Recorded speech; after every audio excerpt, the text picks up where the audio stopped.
Hola, una vez más, bienvenido a tu canal Conociendo la Biblia. Soy Vic León y en esta ocasión iniciaremos la última de las 7 iglesias, la iglesia de la Odisea, en la sesión 10, el cual veremos versículo a versículo. Empezamos leyendo el texto de la Escritura del capítulo 3, del 14 al 22.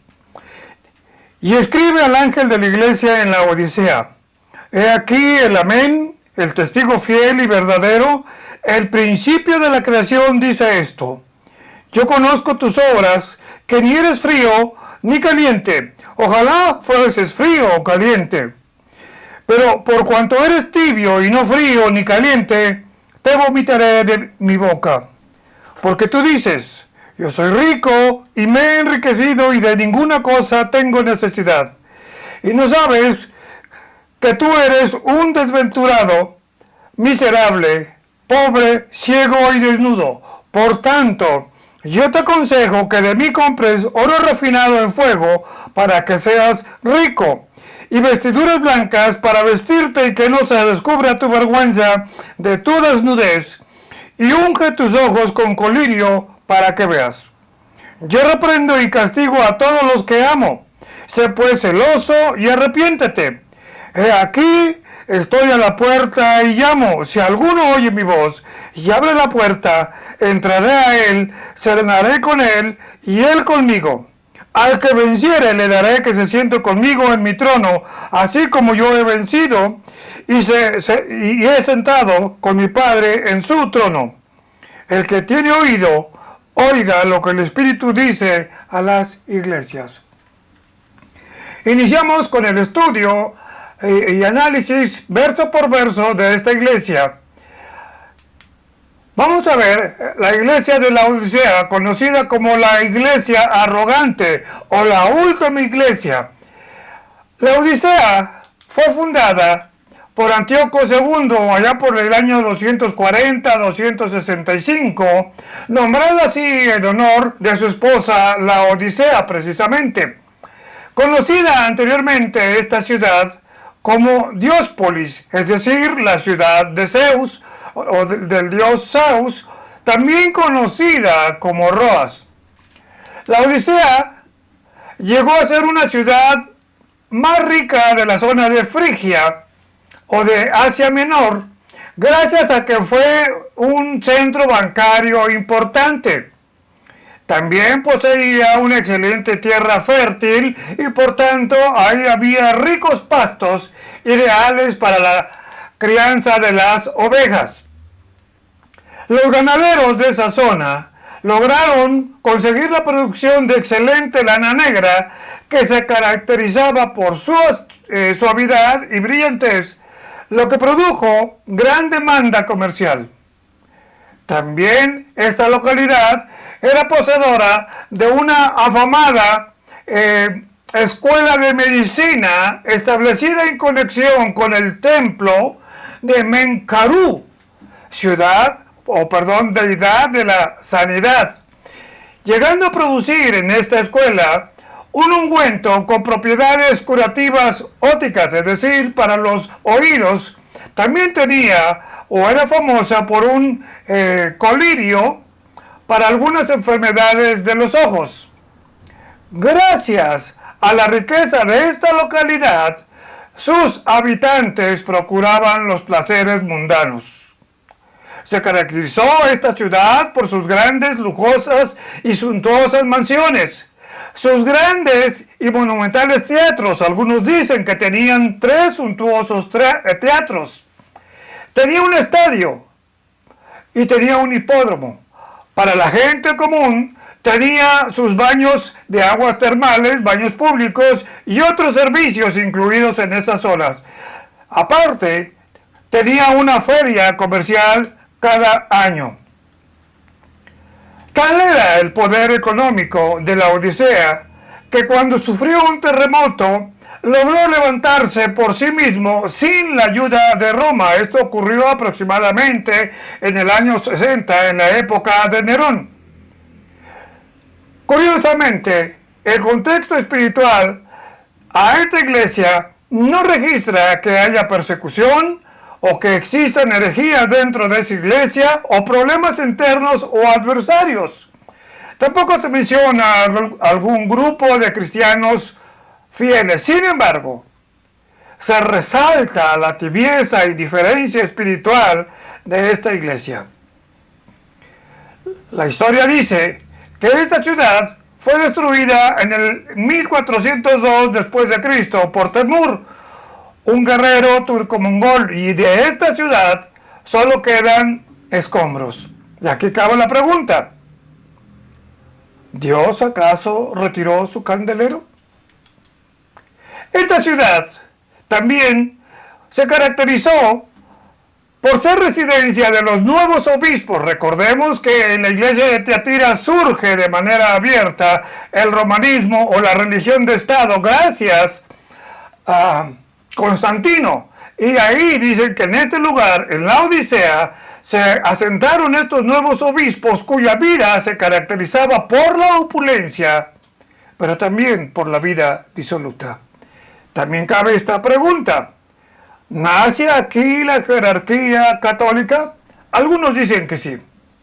Probablemente esta iglesia fue levantada por Epafras, discípulo de Pablo. Usted lo puede ubicar allá en el libro de Colosenses, capítulo 1, versículo 7, y también en el 4, 2 y 17 de ese mismo libro. Ya que Colosas estaba relativamente cerca, entre unos 15 y 17 kilómetros, entre Colosas y la Odisea. Vamos a analizar ya en directo cada una de las frases de este texto que acabamos de leer. La Odisea, la iglesia adinerada, la iglesia orgullosa, la iglesia arrogante. Laos significa pueblo, y Diké significa, algunos dicen, oclocracia. ¿Qué quiere decir esto? ¿Decisiones propias de la gente sin ningún consenso? Probablemente sí. El destinatario dice: escribe al ángel de la iglesia en la Odisea. Como hemos visto en las 7 iglesias, el pastor es responsable final del estado espiritual de cada iglesia, pero también es el primero en seguir la advertencia descrita posteriormente. Cristo espera que él o los encargados de la iglesia tomen el mensaje del Señor para la iglesia y declare su advertencia a los creyentes.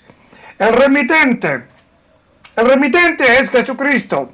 Aquí se presenta como el amén, como la última parte, el último eslabón de esas 7 iglesias. El título que solo le corresponde a Jesucristo, quien es el principio y fin de todas las cosas. ¿Por qué? Porque Él es el que garantiza el cumplimiento de todos los pactos y promesas, porque en Él es el sí y el amén, como dice 2 Corintios, capítulo 1, versículo 20.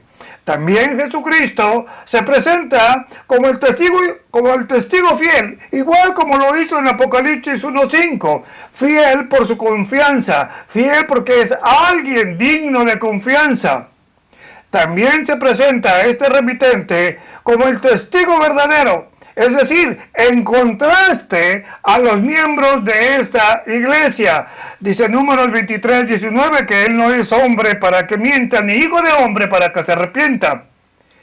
Un contraste tremendo contra esa iglesia.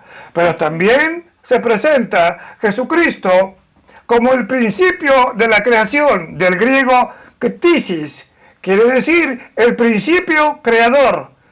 Cristo no es el inicio de las criaturas, como dicen los arrianos o por allí alguna secta que se dice ser testigos, sino que Él es la causa, Él es la cabeza, Él es el centro del universo. Dice Colosenses 1:6, porque en Él fueron creadas todas las cosas, tanto lo que hay en el cielo y en la tierra, potestados, dominios, todo fue creado por medio de Él. Escuche usted esto: por medio de Él y para Él.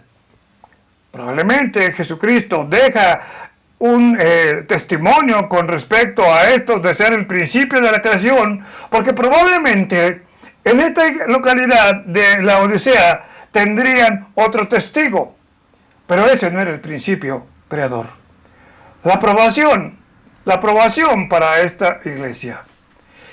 Es tremendo, como dice aquí en el 3:15, yo conozco tus obras. Y vea por favor lo que le dice, que no eres frío ni eres caliente, es decir, no eres ferviente, no eres una persona fervorosa. Está dando a entender el Señor Jesucristo con este versículo a la iglesia de la Odisea una desaprobación total a su indolencia. Por eso le dice más adelante, ojalá fueses frío o fueses caliente o fervoroso. Ojalá tome, le está diciendo el Señor Jesucristo a esta iglesia, ojalá tomes una decisión y no seas negligente, no seas indiferente, sin ardor, sin fervor. Y aquí hay algo que podemos comparar. Éfeso era celoso de la doctrina, recuerda usted, la primera iglesia, pero traía un defecto. No amaba a las personas. En cambio, Tiatira amaba a las personas, pero era permisiva con la mala doctrina. En cambio, la Odisea no era ni una cosa, ni tampoco la otra. Por eso Judas nos dice en el versículo 3 que debemos contender ardientemente por la fe que alguna vez nos fue dada por los santos. Este reproche, personalmente, es impactante por la conducta tibia e indolente de esta iglesia.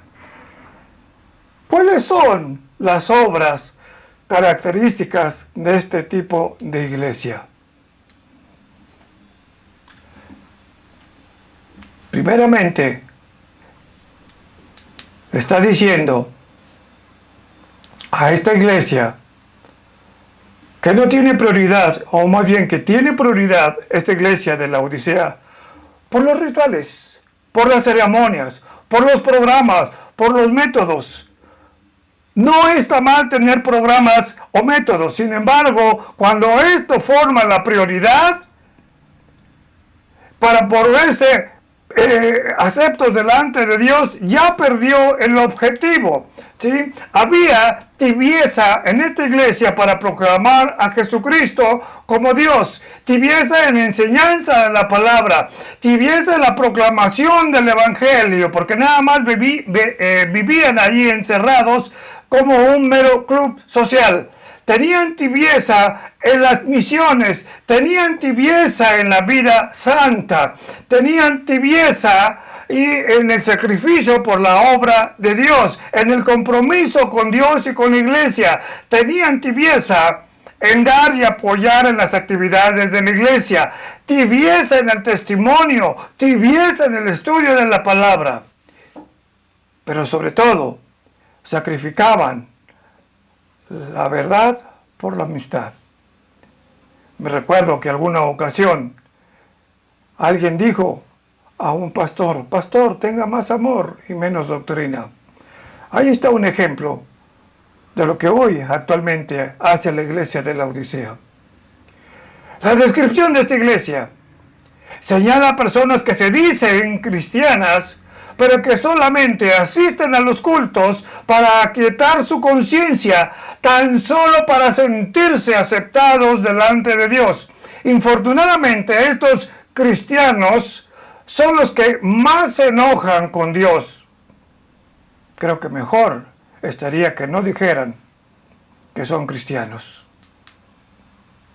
Jesús toma una vez más las imágenes de su entorno, en este caso, toma la tibieza de los manantiales de Yerápolis, hoy Pamukkale, de Turquía, que regaba aquella ciudad de la Odisea.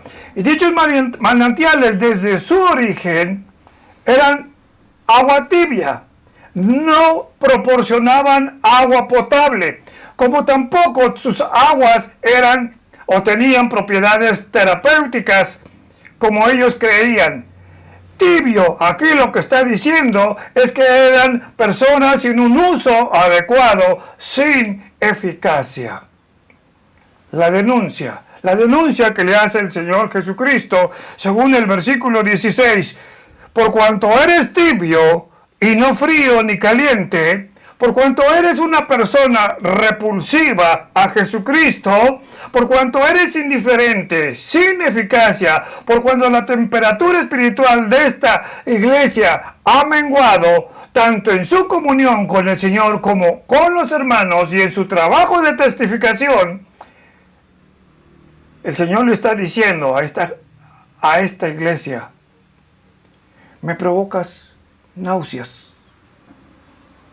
Suena fuerte, porque le dice, te vomitaré de mi boca. ¿Algo parecido con algunas iglesias? Probablemente mera coincidencia. Pero le dices, tú dices, yo soy rico, yo no tengo necesidad. ¿Sí? Vaya soberbia de esta iglesia, una iglesia que se engaña a sí mismo con base a su opulencia. Esta posición la hace una iglesia soberbia, vanagloriosa y arrogante. Los cristianos de la Odisea, al disfrutar de su riqueza material y de sus comunidades, se creían, escuche usted esto, se creían especialmente bendecidos por Dios, dada la prosperidad económica en su vida y en sus negocios. Aquí encuentro un tremendo parecido con la doctrina de la prosperidad.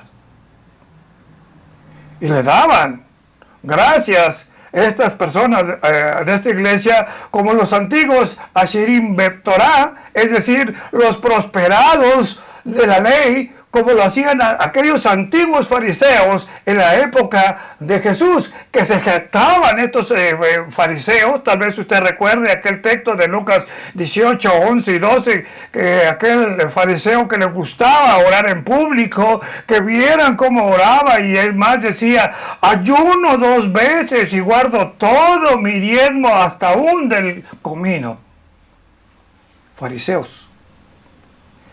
Pero fíjese lo que dice.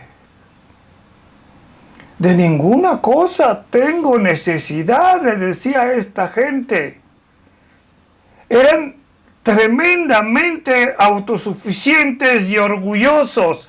Dada su prosperidad o de sentirse bendecida, esta iglesia decía no necesitar nada de Jesús. Es por eso que el Señor Jesucristo les da la siguiente advertencia. Fíjese cómo le dice el Señor Jesucristo en el versículo 17. Le dice el Señor Jesucristo, ¿y no sabes, tú iglesia de la Odisea, que eres un desventurado? Vaya calificativos que le da el Señor. Miserable, pobre, ciego y desnudo. Tremendo. Una iglesia que no reconoce su necesidad. No sabes. Es decir, eres iglesia de la Odisea, eres ignorante. Y lo peor de todo, iglesia de la Odisea, no sabes que no sabes. No reconoces tu necesidad espiritual. Estás perdida en tu exuberancia. Esta gente se creía bendecida en sus prósperos negocios y en sus transacciones, pero eran desventurados. Disculpe usted la palabra que voy a decir. Esto quiere decir, iglesia de la Odisea, eres desgraciada. Es decir, sin gracia. Iglesia de la Odisea, eres objeto de lástima, no de misericordia. No confundamos los términos. Eres objeto de lástima. Creían que todo lo que tenían era bendición de Dios, pero Jesús les dice, ¿te crees bienaventurado? ¿Te crees grandemente bendecido? No, solo eres un desventurado digno de lástima. Eres un afligido espiritualmente a los ojos de Dios y carente de espíritu. Hoy vemos iglesias donde sus pastores mantienen posturas de junior pendencieros, altaneros, sin capacidad de aceptar consejo o ayuda alguna. Hoy tenemos un ejemplo de estas iglesias también, lo que se conoce como las iglesias de la prosperidad, iglesias que pregonan las bendiciones de Dios, pero se olvidan del Dios de las bendiciones. Por eso es que el Señor Jesucristo, aparte de desventurados, les dice miserables, indignos de misericordia. Estos creyentes se sentían tan autosuficientes y creían que llevaban a cabo todas las obras de la iglesia, pero lo hacían en sus propias fuerzas, para lucirse, y esto los convertía en autosuficientes despreciables. Estaban perdiendo el experimentar el poder de Dios en su vida y en su iglesia. Por lo mismo, el Señor Jesucristo los considera como miserables. Pero también el Señor Jesucristo los considera pobres. Eran tan ricos que solamente tenían dinero. Se creían ricos hasta la abundancia, mas para Dios solamente eran unos menesterosos, es decir, estaban en una pobreza espiritual extrema, espiritualmente en bancarrota, como un mendigo que no tiene nada. Literalmente eran mendigos espirituales, y eso los convierte en ciegos, incapacitados para ver más allá de lo material. Alguien dice o dijo que no hay peor ciego que el que no quiere ver. Y aunque tenían el mejor colirio para sus ojos, estaban ciegos, irremediablemente incapacitados para ver más allá de su riqueza, de sus esfuerzos humanos. No podían ver más allá de su condición espiritual deplorable. Pero también el Señor Jesucristo les dice que estaban desnudos. Aunque eran famosos, o era famosa esta localidad por su prestigiada y fina lana negra, sin embargo, para Dios estaban sin ninguna vestidura espiritual, dejando al descubierto sus vergüenzas. Esta iglesia era rica, pero no tenía nada. Por eso le dice, eres pobre, ciego y desnudo. El Señor Jesucristo les dice aquí, precisamente, yo te reprendo y castigo.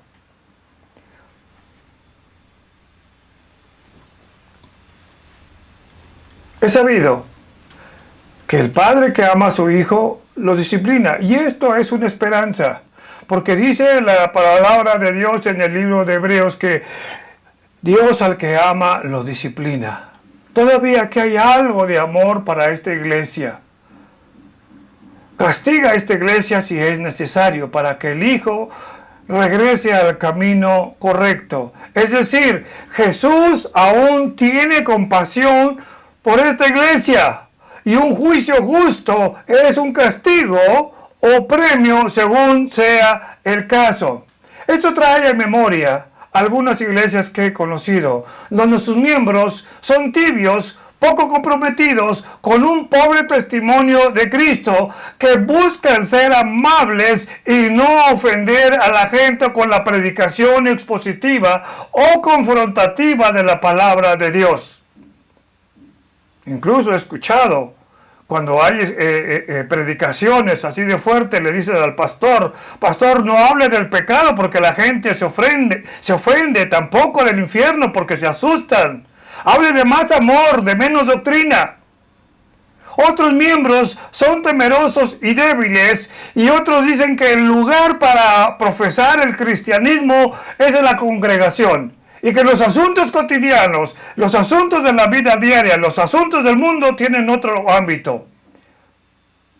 Mal utilizando el texto de Marcos 12:17, cuando dice: dad al César lo que es del César y a Dios lo que es de Dios. Es por eso que el Señor Jesús les dice: por tanto yo te aconsejo, versículo 18, yo te aconsejo, por tanto yo te animo, iglesia de la Odisea, yo te exhorto, le dice el Señor Jesucristo. Cristo le aconseja a esta iglesia 3 cosas: comprar oro refinado, vestiduras blancas y ungir sus ojos. Vamos a ver esto: comprar oro espiritual, el oro de la pureza, refinada con el fuego de las pruebas y la disciplina de Dios. Según Mateo 6:19-20, que dice que no nos hagamos tesoros en la tierra donde el hollín y el orín corrompen, sino que hagamos tesoros en el cielo. La verdadera riqueza es la que se acumula en el cielo. Cristo para estas personas les ofrece vestiduras blancas, símbolo de pureza imputada. Y note usted bien, son vestiduras blancas y no negras, por muy finas que éstas sean. Las ropas blancas, dentro de la simbología bíblica, sobre todo en este libro, habla de pureza imputada.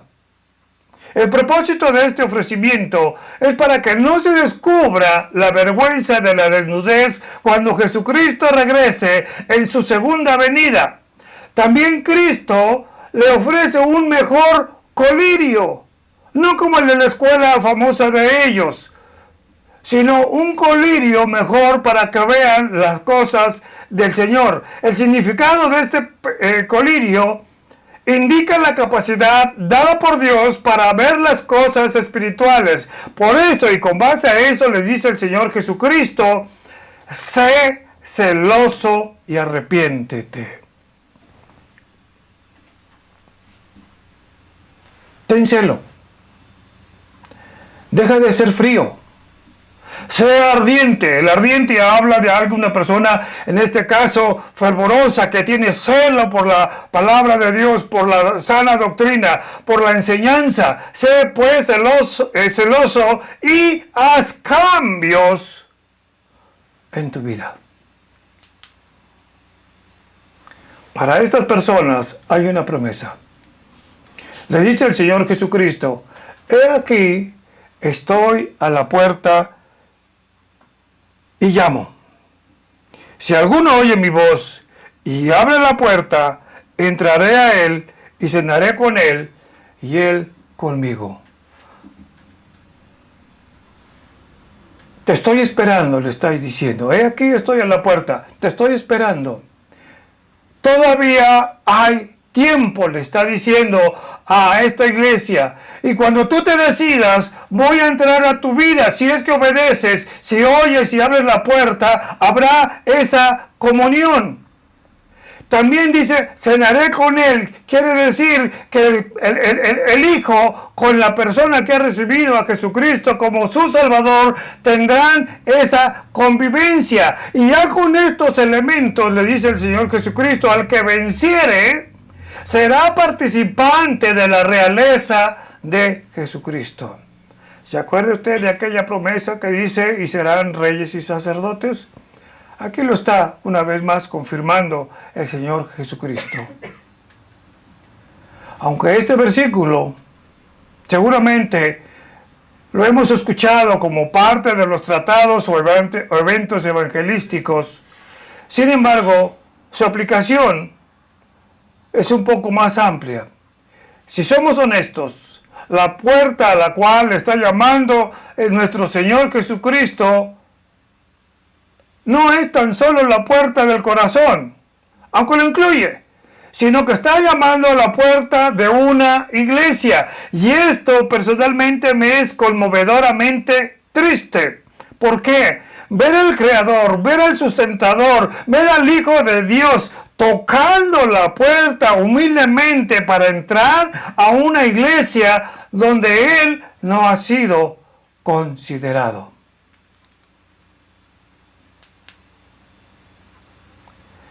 Esto demuestra que era una iglesia, pero sin Cristo, o tal vez pocos fieles.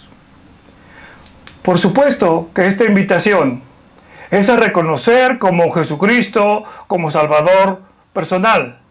Pero Él toca la puerta de esta iglesia llamando a muchos dentro de esa congregación que no le conocen a salvación. Y lo que puedo ver es a Cristo fuera, escuche usted, fuera de esa congregación o de esa iglesia, pidiendo amablemente entrar. Como dije hace un momento, probablemente era una iglesia sin cristianos o algún tibio por ahí. Si alguien le acepta, para tal persona hay preciosas promesas. En la vida cristiana hay preciosas promesas.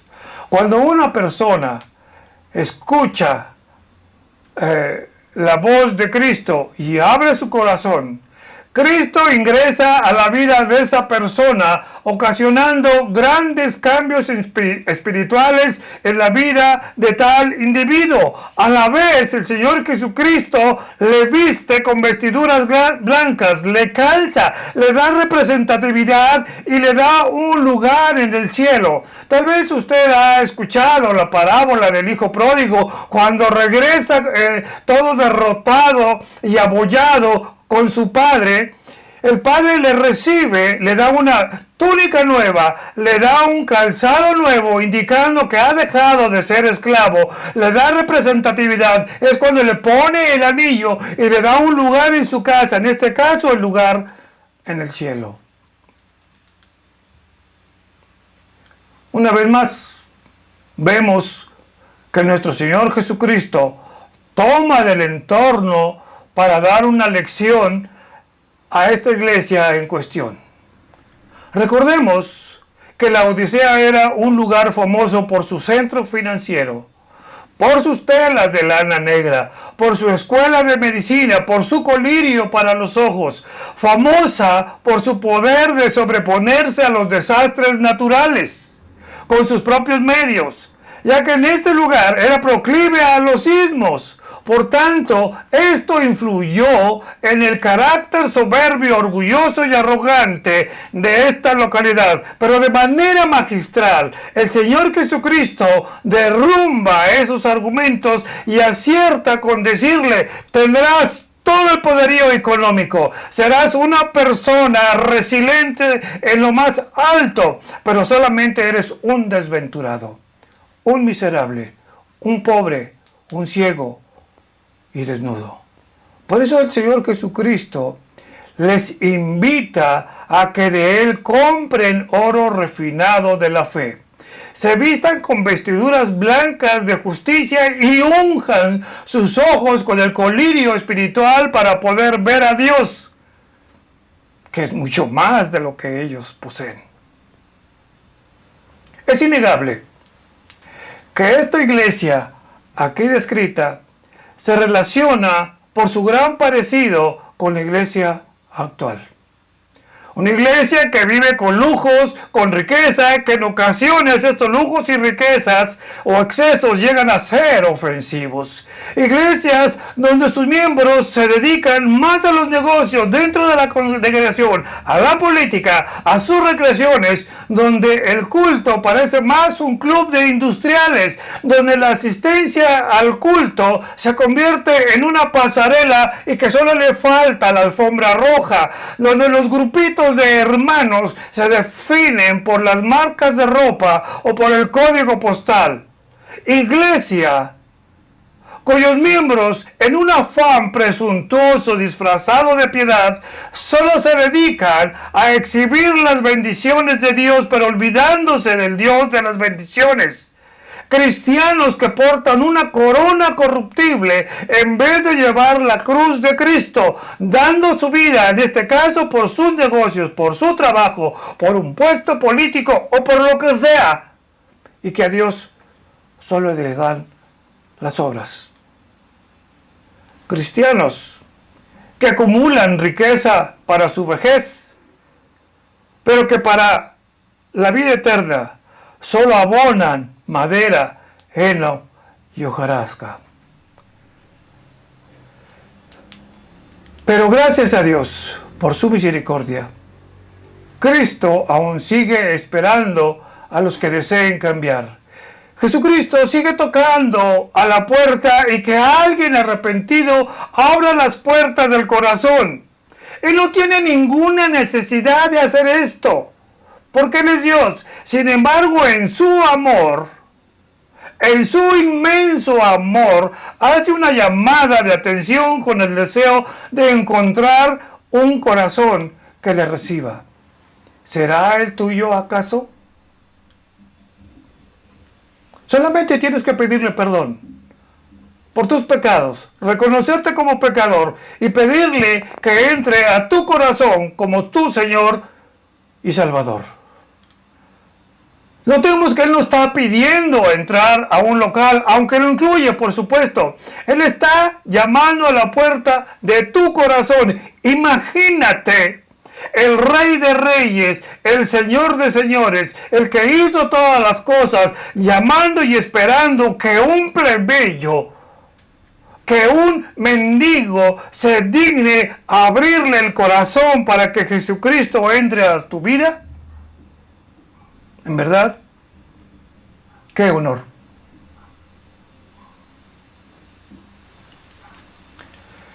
¿Qué fue lo que hizo esta iglesia? Que fuera severamente reprendida. Nada. Porque fue tibia, indiferente, complaciente, tolerante, autoindulgente, pusilánime, con una autoestima de sí muy alta. Iglesia que se dedicó únicamente, como lo dije hace un momento, a contemplar las bendiciones de Dios. Y hoy, tristemente, vemos iglesias muy parecidas donde se han perdido las proporciones, iglesias con una agresiva mercadotecnia, iglesias corporativas, iglesias con un sentido alto empresarial, iglesias donde el papá pastor hereda el puesto sin que tal heredero tenga conocimiento o tenga llamado. Proféticamente, esta iglesia se sitúa a partir aproximadamente del año 1900 y va en aumento, así como la apostasía. Y esto lo indica el apóstol Pablo en 1 de Timoteo capítulo 4, versículo 1, que en estos postreros tiempos muchos apostatarán de la fe. Y esto lo podemos comprobar. Hoy como nunca, muchas iglesias que se dicen cristianas han sucumbido al movimiento ecuménico. Y noten lo que sigue, por favor. En aras de la modernidad, las iglesias han cambiado los términos y las funciones. Antes el edificio era llamado templo, hoy le llaman auditorio. Antes había un púlpito, hoy se llama podio. Antes reverentemente le llamaban altar o púlpito, hoy lo llaman plataforma. Antes era predicación, hoy se llama conferencia. Antes se llamaba culto, hoy se llama reunión. Antes solo había pastores y diáconos, hoy tenemos apóstoles y profetas. Antes ella era la esposa del pastor, hoy es la pastora. Antes era predicador, hoy se llama motivador, o reverendo, o coaching de vida, o consejero espiritual. Antes eran siervos, hoy son líderes. Antes eran cantores, hoy se llaman salmistas. Antes se cantaban himnos y salmos, hoy son canciones que no sabes a quién se cantan estas canciones, canciones sin sentido. Antes se diezmaba y se ofrendaba. Hoy se pacta. Antes los cristianos oraban. Hoy declaran. Antes los cristianos creían. Hoy decretan. ¿Hasta dónde ha llegado la arrogancia de la iglesia de la Odisea?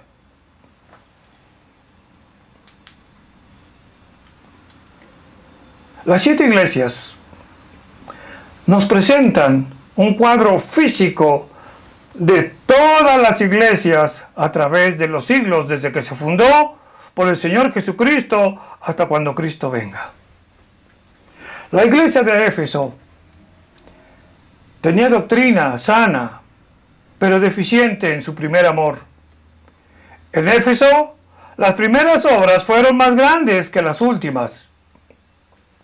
La iglesia de Esmirna era pobre en recursos materiales, pero en el Señor era rica. La iglesia también de Esmirna estaba para heredar la corona de la vida, pero Sardis, teniendo nombre de vida, estaba muerta. Sardis vivía de glorias pasadas. La iglesia de la Odisea era una iglesia rica, pero en el Señor era desventurada, miserable, pobre, ciega y desnuda.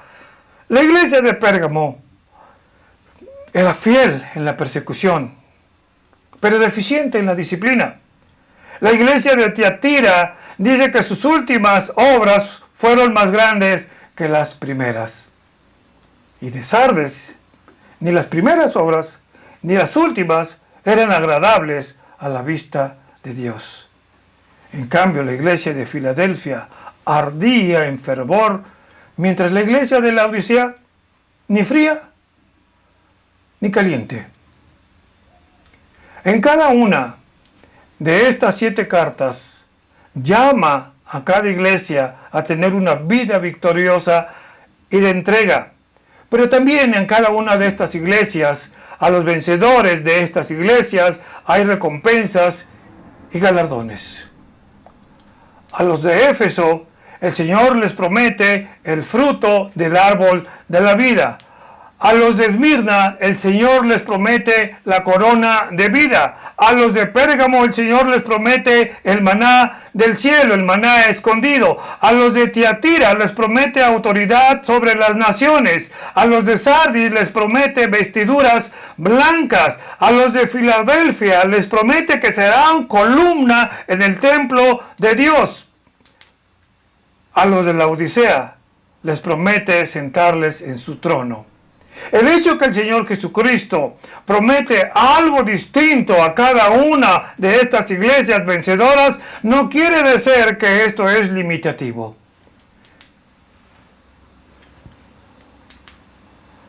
Debemos entender que cada vencedor ha de recibir todas las bendiciones prometidas en cada una de las iglesias. Lo mismo ocurre con las bienaventuranzas de Mateo 5. Son recompensas y galardones exclusivamente para los cristianos. En resumen, mis estimados oyentes, este mensaje a la Odisea no es únicamente para esta iglesia. Debemos tomarlo como una advertencia para estos tiempos, para reflejarnos en ese espejo y no caer en el error de la indolencia, de la arrogancia y de la autosuficiencia. Por eso vale la pena preguntarnos, ¿cómo está mi fervor a Jesucristo y a su obra? La riqueza, la prosperidad económica y material ¿ocupan el lugar que le corresponde a Dios? ¿Cristo aún sigue tocando a la puerta de mi corazón o de mi iglesia? Recuerda, querido oyente, la tibieza espiritual es un acto repugnante para Cristo y un insulto para Dios. Por eso el Señor Jesucristo en Apocalipsis 21:7 nos dice, al que venciere heredará todas las cosas. ¿Cuáles cosas? Las que acabamos de leer, los galardones para cada una de esas iglesias. al que venciere heredará todas las cosas. Y vea esta parte hermosa. Dice, yo seré su Dios para ese vencedor, y ese vencedor, dice el Señor, será mi hijo. Bueno, y al final de estas 7 iglesias hay preguntas de repaso. Usted las puede ver aquí en el video, y le recomiendo que se aplique a contestarlas honestamente. Bien, llegamos al final de las 7 iglesias, del estudio de las 7 iglesias. Una vez más, gracias por tu atención. Y no olvides, por favor, apoyarnos con un like, ahí tocando la campanita de tu computador, compartiendo este mensaje, suscribiéndote a este canal, recordando que la tierra tiene que ser llenada del conocimiento de su gloria. Dios te bendiga. Gracias.